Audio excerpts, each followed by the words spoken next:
A key component of the modern world economy, the chemical industry delivers products and innovations to enhance everyday life. It is also an industry in transformation, where chemical executives and workers are delivering growth and industry-changing advancements while responding to pressures from investors, regulators, and public opinion. Discover how leading companies are approaching these challenges here on The Chemical Show. Join Victoria Meyer, president of Progressio Global and host of The Chemical Show, as she speaks with executives across the industry and learns how they are leading their companies to grow, transform, and push industry boundaries on all frontiers. Here's your host, Victoria Meyer. Hi, this is Victoria Meyer. Welcome back to The Chemical Show. This week, I am speaking with Peter Hanik. Pete is the president and founder of Pretium Innovation, which specializes in intellectual property and team-based innovation systems to create sustainable value. Pete's got a long and deep history in the chemical industry. He was president of technology at Reliance Industries in Mumbai. He's also held a number of technical and senior management positions at Millennium Chemical. And Pete and I we've been a little bit like two ships passing in the night. Our paths have crossed from a company perspective. We're both graduates of Illinois Institute of Technology. Pete's a bit of a crosstown rival with his MBA. He did his at University of Chicago. I did mine at Kellogg, but nonetheless, we actually have a lot of similarity in our background. So anyway, Pete, I am really glad to have you here and welcome to The Chemical Show. It's a pleasure to be here. Thank you. Excellent. And so let's just start with, what's your origin story? What got you interested in the chemical industry and what led you on your path? Well, right out of high school, I went to IIT, as you mentioned. I was majoring in physics. Second semester in school, my father passed away. I had to drop out for a while and go to work. And it seemed like the only jobs I could get were in the chemical industry. So I sort of naturally gravitated over to that. A number of my employers would sponsor my education as long as it related to chemicals. So I switched to chemical engineering. And then I had a number of jobs while I was in school. And then when I got out of school, I went to work for Northern Natural Gas in Omaha. And then I went to Northern Petrochemical, their petrochemical division. That became Enron Chemical. Then that became U.S. Industrial Chemicals, and that became Quantum Chemical, and that became Millennium Chemical. And so that business sure went through a lot of ownership changes. It did. So Yeah. I worked for the same company for 30 years, and I think there were 6 different company names on my business card. That's crazy. But the whole time it was an interesting transition, because when I first started, it's kind of like the industry was all about new products and new processes, and there were lots of new things going on. And then in the 90s, it seemed like the focus shifted to cost reduction. We were trying to lay people off, headcount reduction, felt we were trying to save our way to prosperity, which wasn't as much fun as innovating and doing new things. Well, in 2003, Lyondell bought Millennium Chemical Company, and I was the chief technology officer at the time. So along with all the other executive staff, I left. And I decided, rather than try and find another industry job, I'd like to help companies recapture the ability to innovate and come up with new intellectual property. And that's when I started Pretium Innovation. That's interesting. Yeah. So I think I'm going to jump in here, because I think your point on that the chemical industry was very innovative in its early days, and somewhere around the 90s, like, we lost our will to innovate. I certainly saw that. And it took a couple decades before companies got back into it. Would you agree? Yes. And I think we're back into it today. We've kind of been beaten into it by the need for sustainability and energy reduction and green energy and so forth. I think that the world has sort of reinvigorated the idea of innovation, because that's what people seem to be talking about and focusing on. So that's great. Yeah. So you left Millennium and you decided that you were going to add value to the industry at large. And then you decided to join Reliance, or maybe it wasn't that simple of a step. Well, yeah, I had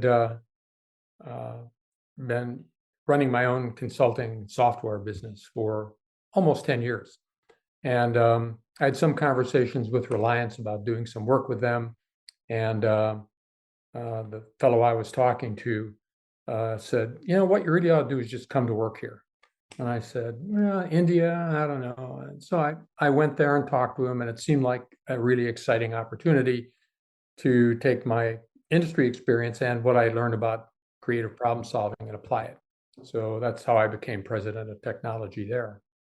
When you look at my career and the jobs I've had, being CEO of a chemical company and CTO and so forth, some people might say, well, you're a pretty successful career. I'd say, well, yeah, certainly in one measure. And I'm happy to tell you the secret to that success. It's I'd love to hear that. I know others would as well. Yeah. Always surround yourself by people who are smarter and more creative than you are. Guaranteed to work. When I left Millennium, I had worked with a lot of creative and smart people. So I started to study. Some of these guys could come up with really creative problem solutions. And I started talking to him and, well, how did you think of that? And I concluded that in a lot of cases, they would look at a previous problem they solved or one they read about. And they could think about that solution abstractly. And then they would take that abstract solution and consider, how could I combine that with resources in the current system that contains the problem I'm working on? And sort of the synthesis of that and abstract problem solution and resources I have available leads to an idea. And then, the ideas get tested, and the good ones can be potentially implemented. What I found by doing that in a structured way, I developed a kind of a process that models that. And that people would come up with 10 times more ideas using the structured approach than just sort of sitting around the table and brainstorming. Yeah. So Linus Pauling, the chemist who won the Nobel Prize, he once said, if you want to have a good idea, have a lot of ideas and figure out which ones to throw away. So that's kind of what I've tried to do. So that's interesting. And that's what brings you to type 3 solutions. Is that right? Is that how you categorize that? I know you've written a book, Type 3 Solutions, and you've applied this. Yeah. And I've said there are 3 basic kinds of problems. A type 1 problem is solved by inspection. I see the problem, I know the answer, I just go do it. A type 2 problem is an engineering problem. I understand the problem, I don't know the solution, but I know how to get it. And then a type 3 problem is one where I may or may not fully understand the problem. There may be some solutions that are insufficient, or there may be no solutions at all. So the number of problems that we face tend to be mostly type 1 and 2. The number of type 3 problems are small, but solutions to the type 3 problems often lead to breakthroughs in performance.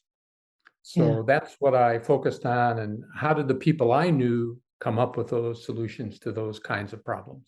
Yeah. So if you look around us at today, at the business environment that we're in today, what would be a type 3 problem in need of a type 3 solution?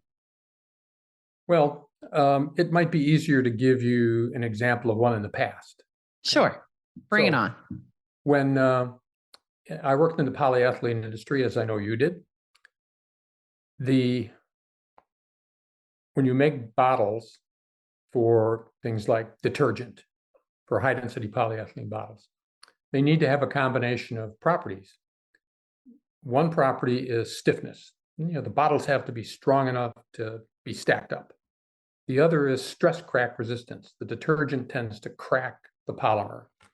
The way you get stiffness is with higher molecular weight. And the way you get stress crack resistance is with lower molecular weight. So how can you That's a have both? dilemma. Yeah. So the solution was one of these innovative abstract principles. One of the principles is separation. Can you form a separation such that in one case you get the good thing and in the other case you counteract the bad thing? So 2 reactor systems are used today to make these resins for detergent bottles. The first reactor produces a high molecular weight polymer, and then that polymer is transferred to the second reactor. And in that reactor, you produce a low molecular weight copolymer that provides a stress crack resistance. So you can get the proper balance of the two. Yeah. You can do it in one reactor, and some companies have developed bimodal catalyst systems to do that. But that was an early example of an innovation that was a transformative one for many companies. Yeah, it sure is. And I know that bimodal has become a really big deal in high density polyethylene in particular to solve a lot of these problems. And I think what's interesting, in fact, where I thought you were going to go with this, Pete, was around multi-layer products, which of course is another approach to that solution, right? So you have an inner layer that reacts in one way and an outer layer that provides different properties, which we certainly see a lot in film in particular. At one point in my career, I was director of applied research and technical service at Quantum Chemical. We decided that we wanted to participate in the multi-layer high-performance barrier packaging industry. And we made polypropylene polyethylene to the base resin. So then we also developed tie-layer resins, adhesives, extrudable adhesives. And we formed a joint venture with Carrare to make EVOH barrier resins. And then in my department, the Applied Research Group, we did a lot of work to building structures that could provide oxygen barriers and other kinds of performance. So, and that was kind of a strategic innovation to do that. Most companies focus on the product they're selling. Well, we sell polyethylene, but the customers don't care about your product. Give you a simple example. I completely agree.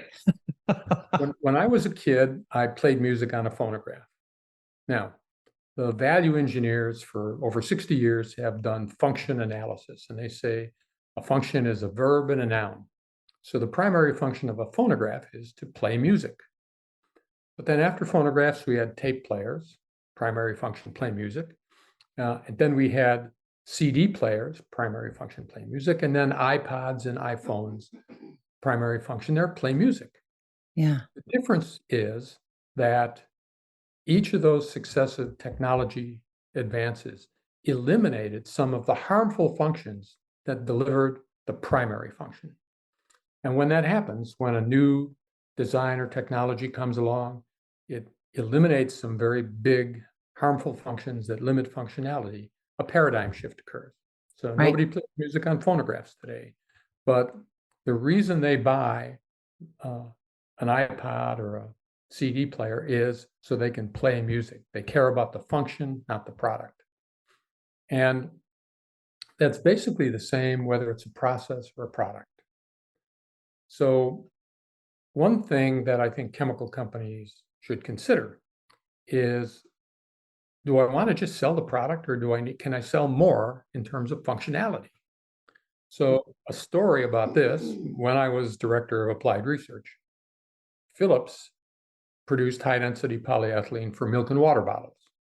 The number one product character there was organoleptics, taste and odor. The resin shouldn't impart any taste or odor to the milk or water.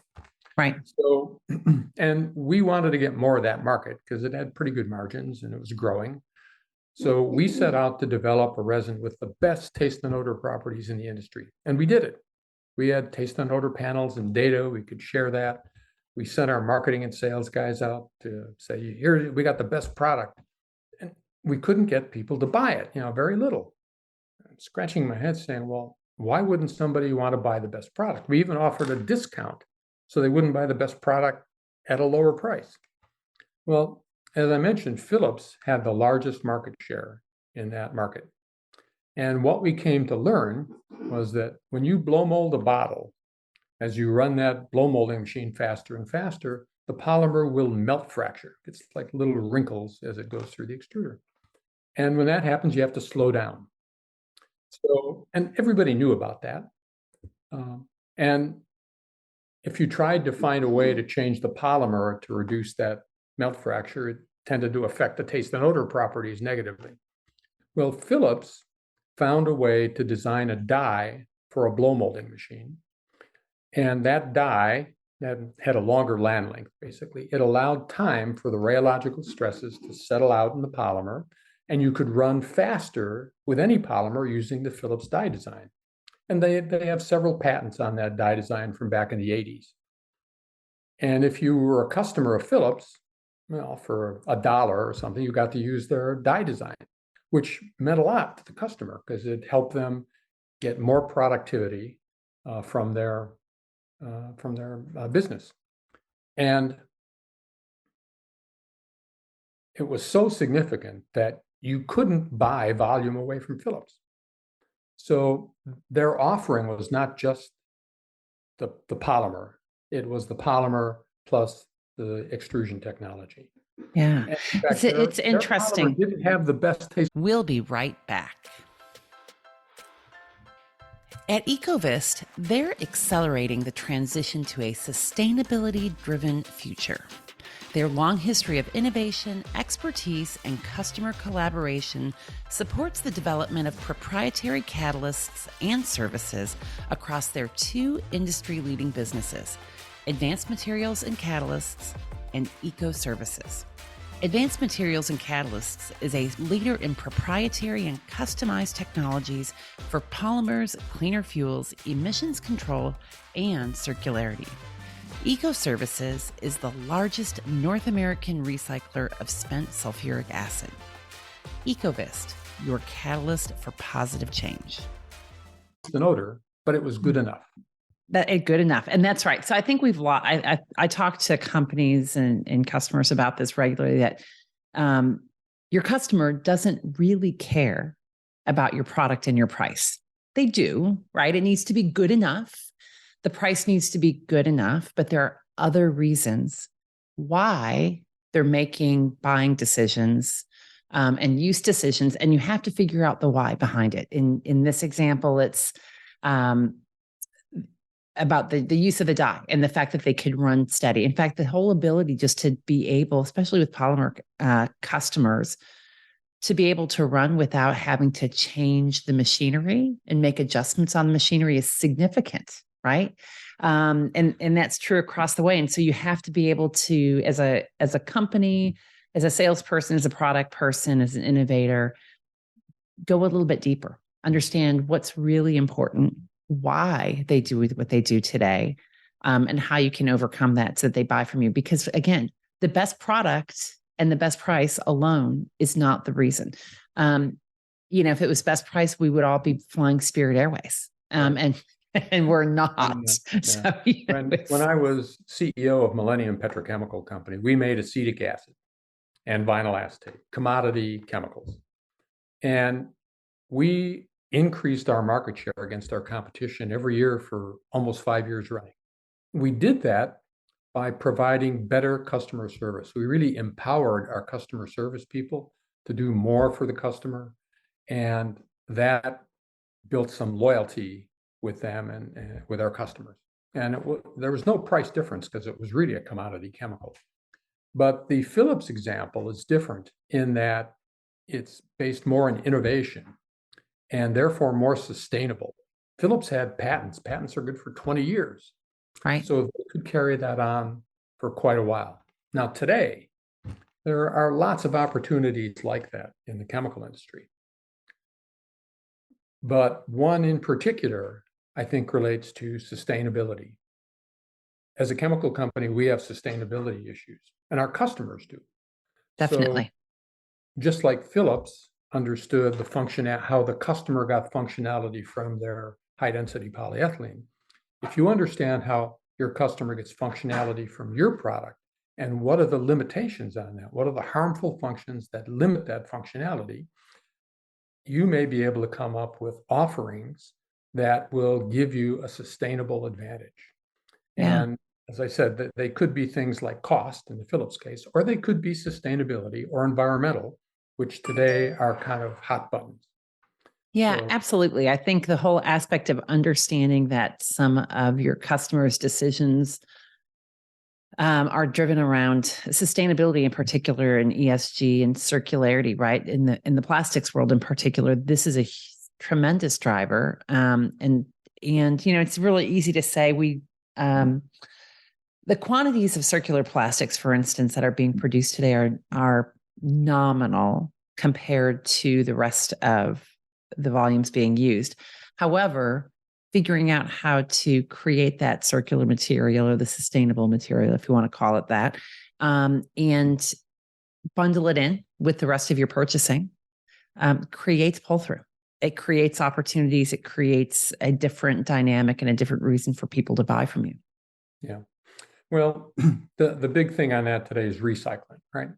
So, and my wife and I recycle. We put everything and separate it out, and it's all well and good. It makes some contribution, but I look at recycling from the standpoint of entropy. So when you start out, you've got pure materials. You've got polyethylene, polypropylene, this material, that, and when you make them into a product and then people throw them away, there are a whole bunch of things mixed together in the recycle bin, right? So entropy is a measure of the degree of disorder in a system. And that can, with all those recyclable materials, different plastics, metals, cardboard, paper, the entropy is very high compared to what it was when they were all separate and organized. So the real problem with recycling is you're fighting entropy. And fighting entropy is almost always a losing battle. So there needs to be new ways to look at circularity and sustainability in polymers in particular, and chemicals in more broadly. Yeah, interesting. And I know we started out talking about the type 3 solution framework. Does that provide an approach to solving that problem of entropy, to helping with the the circularity and recycling challenges that we're having, do you think?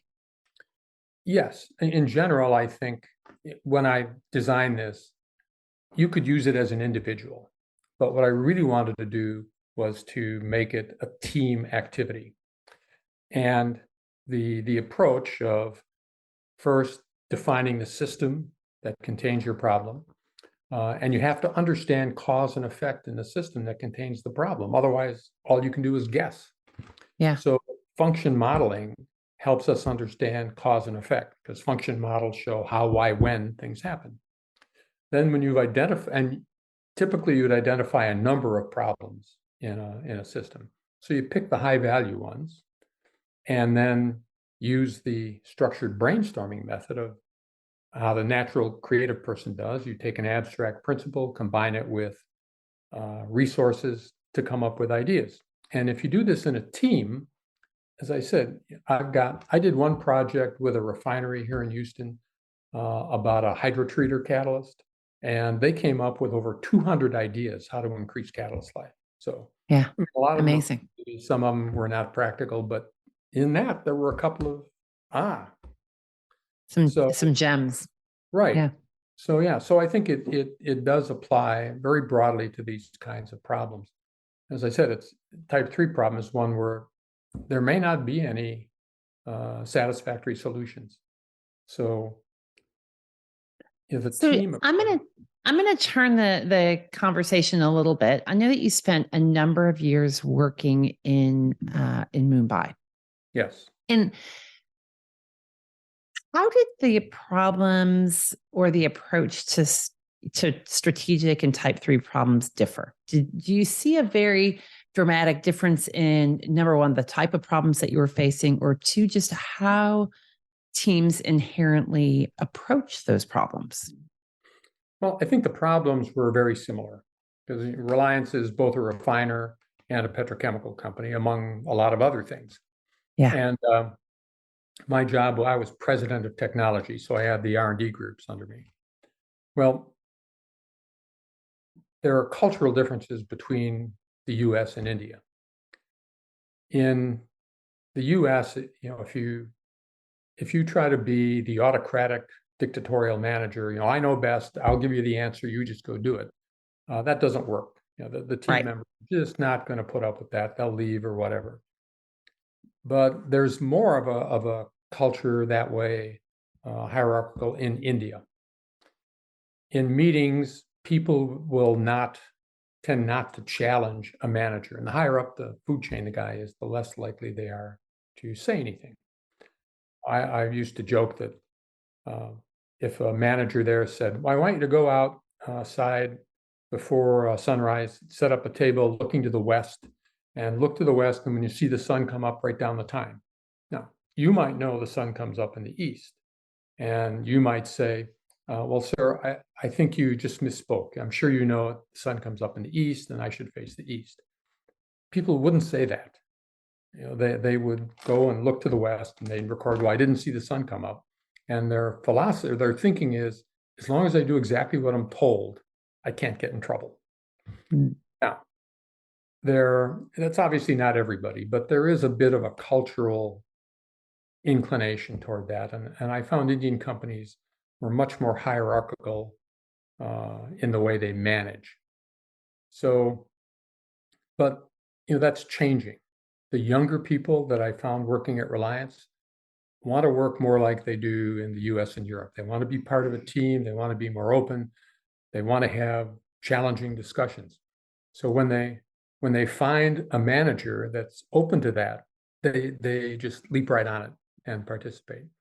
So, and I think that there's a lot of change in India that's happening, and it's to a large extent based on that it's becoming more open and from a team standpoint. Yeah, interesting. That's a good perspective because I sometimes wonder. I think we face the same challenges around the world, and we have different approaches to them, right? I mean, in that we can look at that for everything, and it sounds like it's a function of culture as much as it is education and experience. One of the board members at Reliance is Raghunath Mishelkar, and he was head of the CSIR, Council of Scientific Industrial Research in India. He's a very well-known guy, written a lot of articles. He wrote an article about research in India. I wish I could remember the name, but the gist of the article is that in Indian education, the bachelor's level is the best in the world. They do the best job producing bachelor's in chemical engineering and science. Sure. In an article, he said, but there isn't one Indian university ranked in the top 10 in the world at the PhD level. And he thinks the reason for that is that in the universities, the professor is the font of all knowledge. And the students tend not to challenge him. Well, when you're an undergraduate, they're teaching you type 2 problems. It's all well-known stuff. But at the PhD, you're trying to develop new solutions, new technologies. So the professor can't be the authoritarian. He has to be open to working with students. And again, I think over time that's changing. IIT Mumbai, other universities in India are improving their ability to turn out really creative PhDs. Interesting. That's really cool. Well, good. Well, Pete, this has been really a great conversation, and I've really enjoyed it. If people want to learn more about Type 3 solutions and your problem-solving framework, how do they do that? Well, the easiest way is for me to be crassly commercial and say that I've written a book about this topic called Type 3 Solutions. It's available on Amazon. And I'll actually include the link for you, Pete. I'm okay with that. Great. Yeah. Well, and the reason I wrote the book last year, and the reason I wrote it was, not so much to be a John Grisham #1 bestseller, because it's a pretty narrow audience, but I wanted to document the things I had learned over 50 years in the chemical industry about problem solving. And so part of that would be a legacy. Part of it may be there's some opportunity to help people in that regard. The first part of the book talks about the general approach to solving type 3 problems, looking at the system, the functionality, abstract solutions, resources, generating ideas. How do you do that in general? And then the following chapters in the book talk about specific applications: manufacturing improvement, product development, product offerings, intellectual property development, business strategy, business processes. So you can read the first part of the book, which is 3 chapters, I think, and then just cherry pick after that, which subjects are you interested in? And whether or not you follow the exact method, you'll get some ideas about how to approach the problem. And another interesting thing I found is when people use that approach, it actually increases their ability to think creatively. I'll give you a personal story. Yeah. I was watching television one day and I saw an ad for the topsy-turvy tomato plant. And so they show a tomato plant growing in a garden, and the tomatoes get big and the plant falls over, and bugs are crawling on it, and the guy has to go out and stake the tomato up. And the topsy-turvy tomato plant, you buy it, it's in a pot, and it's got a hanger, and it hangs upside down. I've seen these. Yeah. I've never tried it, but I've seen them. Grows upside down, and you never have to deal with all those problems. Yeah. Well, I saw that, and I thought, there's one of the innovation principles we use is in there, and that principle is inversion. And inversion says, can you do something upside down, backwards, inside out, and would that make a difference? So I thought, wow, I never would have thought of that in those terms of this is an example of inversion. So, and maybe one more, I had an Apple computer. When I first converted over from PC to Apple, my daughter, who's a teacher, said, I knew you can turn away from the dark side, Father. So anyway, Apple must not be the dark side. So I was working and I get a message that says, you should plug the computer in to avoid losing data. I had it plugged in.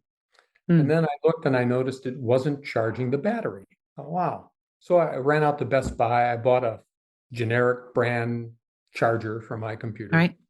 Plugged it in, and then a message popped up, said, your computer might not run at optimum performance. I thought, well, what does that mean? After a while, I noticed that the brand X charger was not charging the battery. I thought, right. Wow, why would it's a lovely Apple conundrum? So the underlying principle, one of the principles, is mismatching. It says to counteract harm, can you mismatch components in a system? And I thought, that's what Apple did. They mismatched the brand X power adapter and their laptop. So the thing I find is when I see products or problem solutions, I tend to think of them in terms of what are the underlying abstract principles. And the better you get at doing that, the more creative you can be at solving new problems. So that's, I think, the big message about how I look at type 3 problems and solving them is you can teach yourself to be more creative and innovative if you learn to think this way. That's awesome. That's very cool. Well, Pete, thank you so much for joining us today. I really appreciate taking your time and getting your insights here on The Chemical Show. Well, thank you very much. And I'm happy to share this. As I said, at this point in my career, I'm primarily trying to, do a little education, leave a legacy, but I'm happy to talk to anybody that has any questions or would like to discuss it. Absolutely. Well, we will, we'll get people connected to you on LinkedIn and with the book, and I'm certain you'll have a few follow-ups. So thank you for joining us today. Absolutely. And thank you everyone for listening. Keep listening, following, sharing the podcast, and we will talk to you again next week. We've come to the end of today's podcast. We hope you enjoyed your time with us and want to learn more. Simply visit thechemicalshow.com for additional information and helpful resources. Join us again next time here on The Chemical Show with Victoria Meyer.